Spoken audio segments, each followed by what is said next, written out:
couple questions from within the room. If you have questions online, press the raise hand button now. Matt.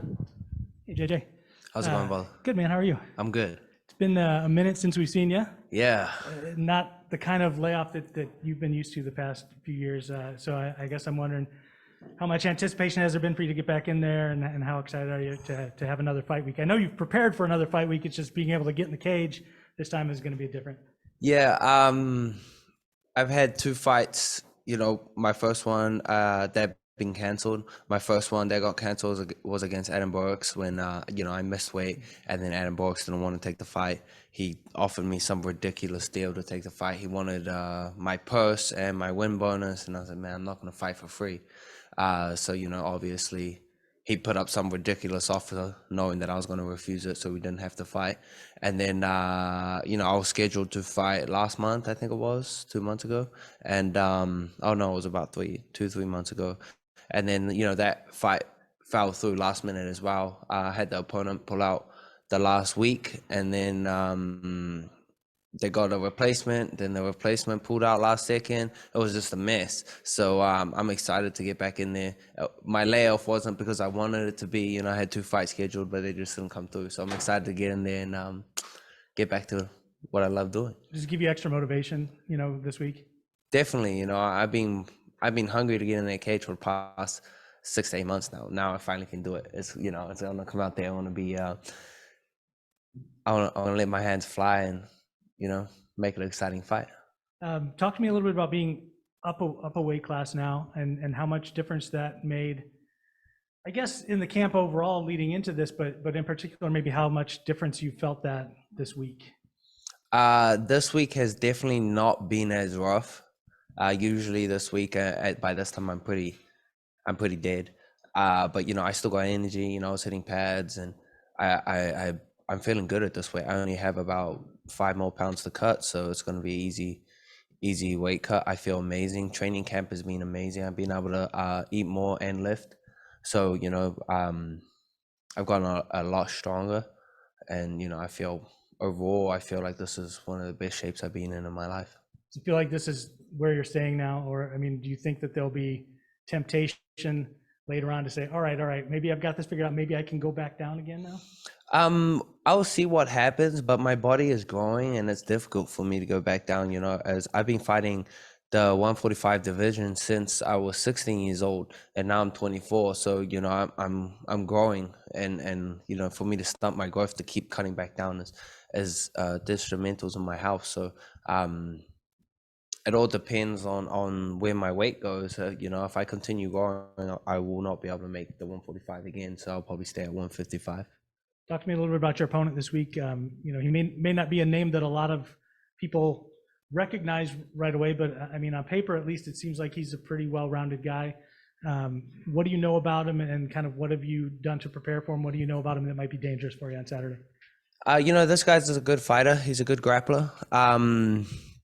He's actually fought one of my friends, Sergio Reyes. Sergio Reyes is a high-level jiu-jitsu black belt, and I expect him to come out there and try to use his wrestling. He has a good background training with Khabib, and all those Dagestanis. They have a good wrestling base. So I'm excited to go out there and prove once again that I'm a superior grappler. And if I catch him on the feet, then I catch him on the feet. Speaking of catching people on the feet, you're a BJJ black belt, but you've had knockouts in like the last couple of your fights. What's led to this increase in your striking prowess? I would say it's my coach. I moved, I changed my striking coach to Janix. And ever since I moved to Janix, I've been knocking people out. So I don't know why that is. It's just the techniques and the timing he has me practicing. It just, it pays off. And I'll accommodate all that to my coach, because all the stuff that I'm landing and pulling off, he's telling me join the camp, like, hey, this is what you're going to catch the guy with. When he does this is how you counter it. This is how you catch him. I'm like, oh, okay. And I just go out there and do it. And I just go out there and do exactly what he told me to do. And then if we wind up in a grapple, that's where I'm most comfortable anyway. For those who don't know, can you tell us about how Johnny Ferrier has impacted your life? So when I first met Johnny Ferrier when I was 16 years old, and I was living in the attic of my gym back in New Zealand. I was a 16-year-old. I was a blue belt in Brazilian Jiu-Jitsu. I had a few kickboxing fights and a couple amateur MMA fights. And Johnny Ferrier came over to do a seminar in my gym. And when I met him, I told him, "Hey, I want to go to San Diego. I want to go to America, and I want to compete Brazilian Jiu-Jitsu." And he said, "You're more than welcome to come in and sleep in my gym." So what I did is I came over for 3 months. I lived in his in the handicap bathroom of the gym, and I would clean the gym and stuff like that. And then I repeated that about 2 or 3 times. And then on the third time, I had won enough competitions internationally to get my athlete visa. So he applied for my athlete visa, and then Johnny Ferrier took me in, and I lived with Johnny Ferrier for about 3 years. And that's when I made my transition into MMA, and I turned pro, and that's how I started my journey. So you know, I credit most of my accomplishments to Johnny Ferrier. He's the reason why I am here today and able to be able to fight in front of everyone here. All right, we got quite a few questions, so we'll take one or two from each of you. Jay, your line is live. Hey, thanks very much. And JJ, a lot of focus has been put on the weight, and you kind of mentioned, being able to lift, being able to eat. How do you think your skill set and physical attributes are going to translate to lightweight? Do you think you'll have a speed advantage as well? Definitely, I'm gonna be a little bit faster than these guys. These guys are definitely stronger. They're doing a bigger cuts for me. Some of them are cutting from 185, 190, and I still walk around like 170. These guys are still a lot bigger than me, so they're gonna be stronger. But most of my training partners are lightweight, light heavyweights or middleweights. So the strength doesn't scare me, but I'm definitely going to be a lot faster. And I'm excited to be at this new weight. And just give us your thoughts on the matchup with Rabadanov. Obviously, he's had some success in the PFL and Fight Nights Global. So, what are you expecting to see from him? He's going to come out. He's going to be a game. He's not going to be like some of these fighters who's going to be passive out the gate. I think he's going to come out. He's going to try and state his ground right away. And my plan is to put him on his back foot and then catch him when he wants to wrestle. Catch him in the inside. If not, put him down, put him on his back, and prove that my jiu-jitsu is the greatest in the division. All right, thanks very much. Yeah. Hey, JJ, you're 8-0 now. You're still undefeated. As you continue to fight, are you finding an increased pressure not to lose because of the record, or do you not worry about the record as much and you just take it one fight at a time? So I take every fight at the time. I don't really care about my record. I just go out there and I fight. It's when I'm standing inside the cage looking at the guy, it's just me and him, and everything else is all theater. You know what I mean? And when I go on there, I have no thought of I'm gonna win this fight, I'm gonna lose this fight.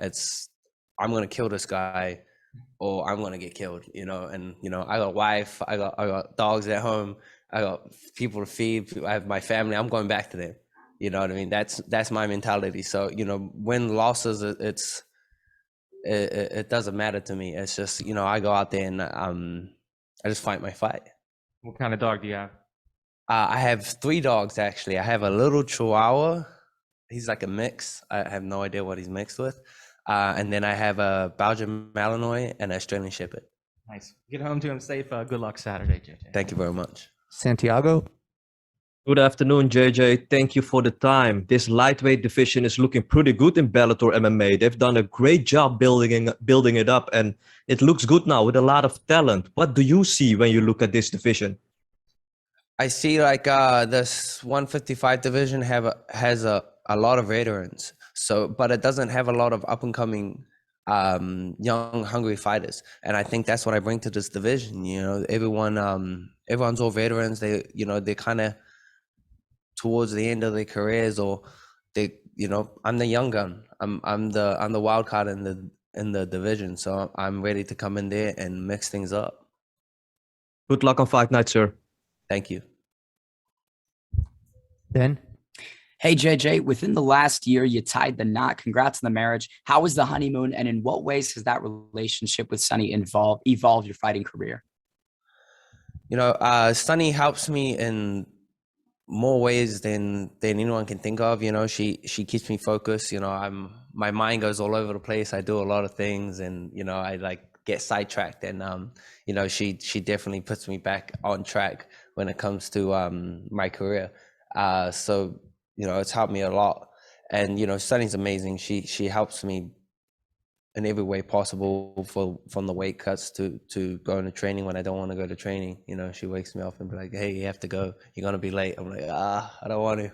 And then you know, she still makes me go. So she's definitely helpful, and you know, I love her, and it's I'm grateful to have her in my corner. Mills? Hey JJ, how's it going? Long time fan.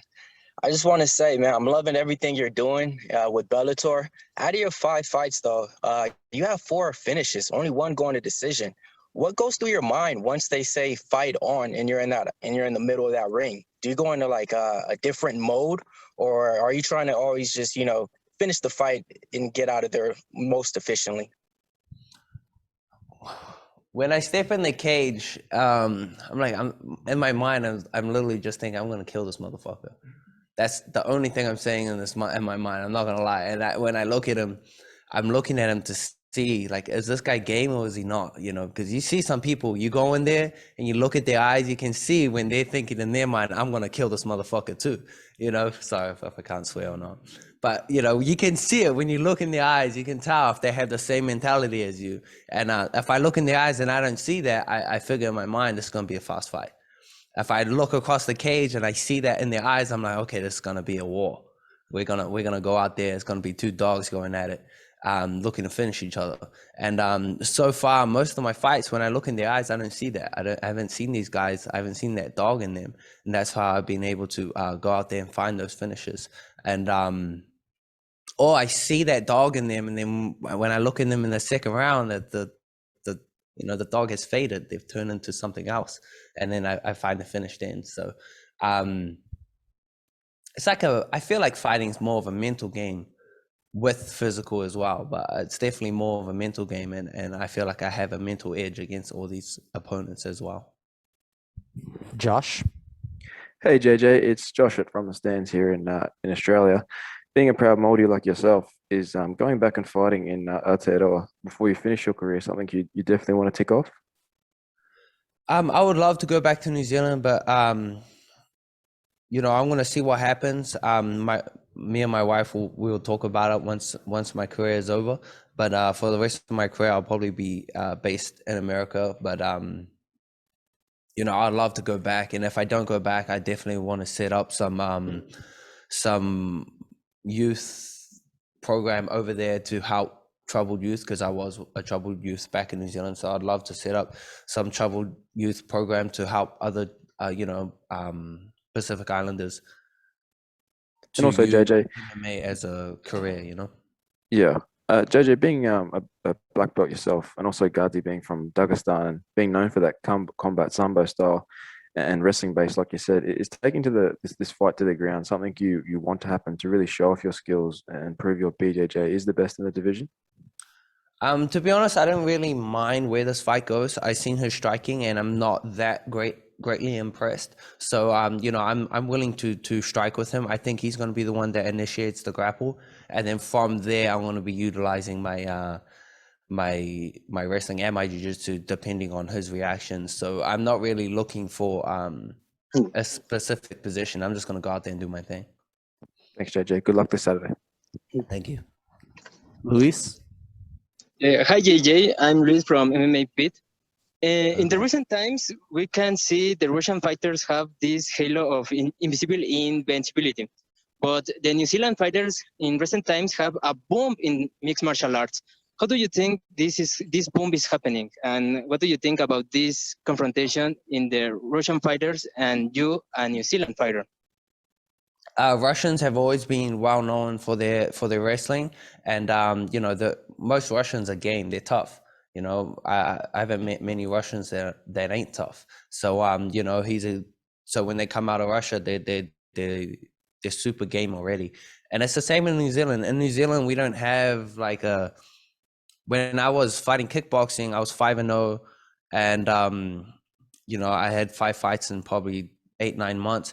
And then I fought one of the best guys in New Zealand who fought in Glory. He had 70 kickboxing fights and he was winning. He was beating everyone. And I was 5 fights in, and I was 17 years old. So in New Zealand, there isn't really a ground of like who you're going to fight. It's just, hey, you want to fight this guy? Yeah, I want to fight him. Oh, well, he's the best we have here. So, okay, let me fight that guy. That's how it is in New Zealand. So that's why in New Zealand, the cream of the crop goes to the top really fast. And then once you hit the top in New Zealand, they just send you out across the world. And that's why you're seeing all the guys at the top just dominate.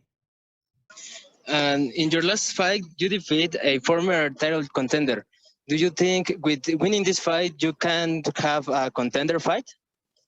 This guy is still new in the Bellator in the 155 ranking, so a win over him will definitely put me inside the top 10. I don't know if it will put me in a contendership because he's not a contender fighter in Bellator. So I definitely think this fight will get me inside the top 10, and then that will be put me in line for a contender fight. We'll take 2 more quick questions. Dylan? Hey there, JJ. I appreciate you making the time. How's it going, brother? I'm doing well, man. I'm just kind of curious because earlier you were talking about like the mental game and like the physical tells with the eyes and stuff like that. Like, is there any sort of studying or training you do to refine that part of your game? I think that is just more natural, I guess. I think it's just kind of like a natural instinct from growing up in the bad side of town. You just kind of get that. I don't know. It's just something that I've always had. I don't know why. I don't really do any training for it. It's just it just comes natural for me.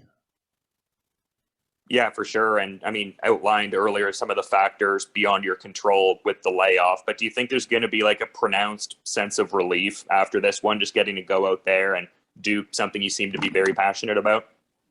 Definitely, I want to get out there. I want to get a quick finish and then, line me up to fight in the next 2 months. All right, last question, Luis. Hello, JJ. Hope you're doing well. How's it going, brother?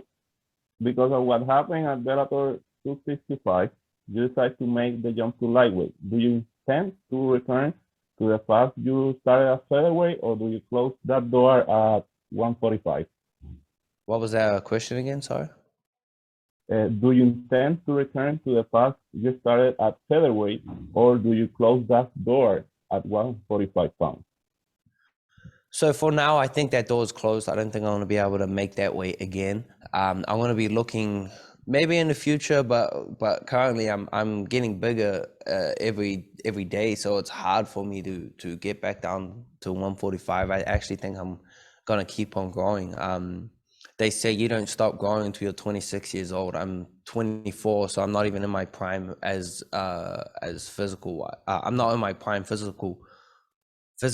So I definitely think that door is going to be closing. JJ, thanks very much. Appreciate your time. Thank you.